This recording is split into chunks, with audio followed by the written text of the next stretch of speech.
பிரியமானவர்களே, இயேசுவின் நாமத்தினால் அன்பின் வாழ்த்துக்கள். எல்லாம் எப்படி இருக்கிறீங்க? சந்தோஷமா இருக்கிறீங்களா? ஆண்டவருடைய ஜனமே, கர்த்தருடைய பிள்ளைகளே, நம்முடைய ஆண்டவர் நம்மளிடத்தில் என்ன எதிர்பார்க்கிறார், எப்படி இருக்கணும் என்று சொல்லி எதிர்பார்க்கிறாருன்னா, அவரை பின்பற்றுகிற ஒரு சீஷர்களாய் இருக்கணும் என்று சொல்லி நம்மளுடைய ஆண்டவர் நம்மளிடத்தில் எதிர்பார்க்கிறார். அப்படி அவரை நம்ம பின்பற்றி அவருக்கு சீஷர்களாய் இருப்போமானால் அவருடைய ஆசீர்வாதங்கள் நம்ம பெற்றுக்கொள்ளக்கூடியவங்களாய் நாம் இருக்க முடியும். அவரை பின்பற்றி அவருக்கு சீஷர்களாய் இருக்கக்கூடாதபடி, அவரை பின்பற்றி அவருடைய ஆசீர்வாதங்களை நாம் பெற்றுக்கொள்ளக்கூடாதபடி என்ன தடையா இருக்கிறது, எந்த காரியம், எந்த விஷயங்கள் தடையா இருக்கிறது என்பதை குறித்து இந்த நாளில் நாம் பார்க்க போகிறோம். மார்க் எழுதின சுவிசேஷம் 10வது அதிகாரம் 17 27 வரையிலும் ஒரு அற்புதமான சம்பவம் சொல்லப்பட்டிருக்கிறது.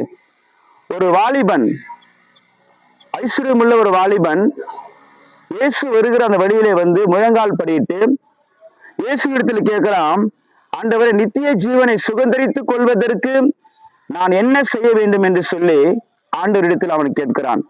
அதற்கு ஆண்டவர் சொல்றாரு, விபச்சாரம் செய்யாதிருப்பாயாக, கொலை செய்யாதிருப்பாயாக, களவு செய்யாதிருப்பாயாக, பொய்ச்சாட்சி சொல்லாதிருப்பாயாக, வஞ்சனை செய்யாதிருப்பாயாக, உன் தாயும் உன் தகப்பனையும் கனம் பண்ணுவாயாக என்று சொல்லி ஆண்டவர் அந்த வாலிபனை பார்த்து சொல்லுகிறான். அந்த வாலிபன் அதுக்கு சொல்றான், ஆண்டவர், என் சிறு வயது முதல் என்ன பண்றேன்னா அதை நான் கடைபிடித்து வருகிறேன்னு சொல்லி அவன் சொல்லுகிறான். ஆனா ஆண்டுடைய பார்வையில அவன் குறை உள்ளவனா தான் இருக்கிறான். அவனுடைய பார்வையில அவன் எல்லா விஷயத்திலும் கரெக்டா இருக்குன்னு சொல்லி அவன் நினைக்கிறான். ஆனா ஆண்டோடைய விஷயத்துல ஏதோ ஒரு பார்வையில் என்ன பண்றான்னா அவன் குறை உள்ளவனா இருக்கிறான். இன்றைக்கு நம்ம கூட நம்முடைய பார்வையில அநேக காரியத்துல நம்ம எல்லா விஷயத்திலும் கரெக்டா இருக்குன்னு நினைப்போம். ஆனா ஆண்டுடைய பார்வையில எத்தனையோ விஷயங்களை நம்ம இன்னும் நம்மளை சரிப்படுத்திக் கொள்கிற விஷயங்கள் நிறைய இருக்கிறது.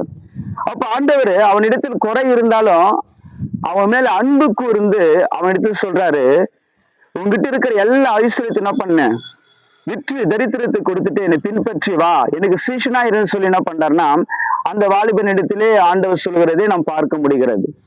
ஆனா அந்த வாலிபன் மிகுந்த ஒரு பணக்காரனா ஐஸ்வர்யவனா இருந்ததுனால இந்த வார்த்தைகளை கேட்ட உடனே மனசு வேதனைப்பட்டு துக்கப்பட்டு அவன் திரும்பி போயிட்டான். ஆண்டவருடைய பிள்ளைங்களே, இந்த செய்தியை கேட்கக்கூடியவங்களே, ஆண்டவரை பின்பற்றி அவருக்கு ஒரு சீஷர்களா இருக்கணும் என்று சொல்லி நம்முடைய ஆண்டவர் விருப்பப்படுகிறார்.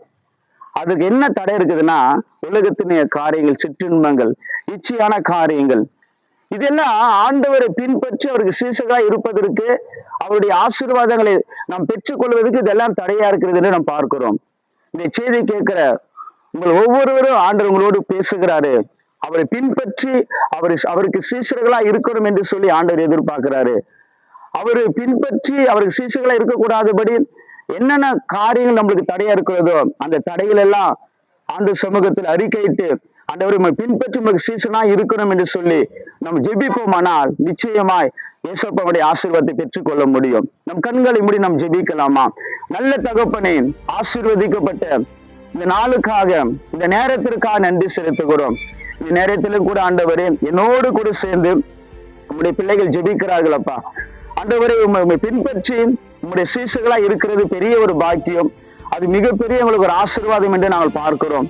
அப்படி உண்மை பின்பற்றி உமக்கு சீஷர்களா இருக்கக்கூடாதபடி உங்களுடைய ஆசீர்வாதங்களை நாங்கள் சுதந்திரித்துக் கொள்ளாமல் இருப்பதற்கு ஆண்டவரே, பாவமான காரியங்கள், விட முடியாத காரியங்கள் எதுவா இருந்தாலும் ஆண்டவரே தயவாய் அதிலிருந்து எங்கள் ஒவ்வொருவரையும் செய்தி கேட்கிறவங்க, ஜெபிக்கிறவங்க, அவங்க எல்லாரையும் ஆண்டவரே அப்படியேப்பட்ட அந்த பாவங்களிலிருந்து விடுதலை ஆக்கி உம்மை பின்பற்றக்கூடியவர்களாய், உம்முடைய ஆசீர்வாதங்களை சுதந்திரித்துக் கொள்கிறவர்களாய் ஒவ்வொருவரையும் நீர் ஆசீர்வதிக்கும்படியா ஜெபிக்கிறோம். எங்க ஜெபங்களை கேட்டீங்கப்பா.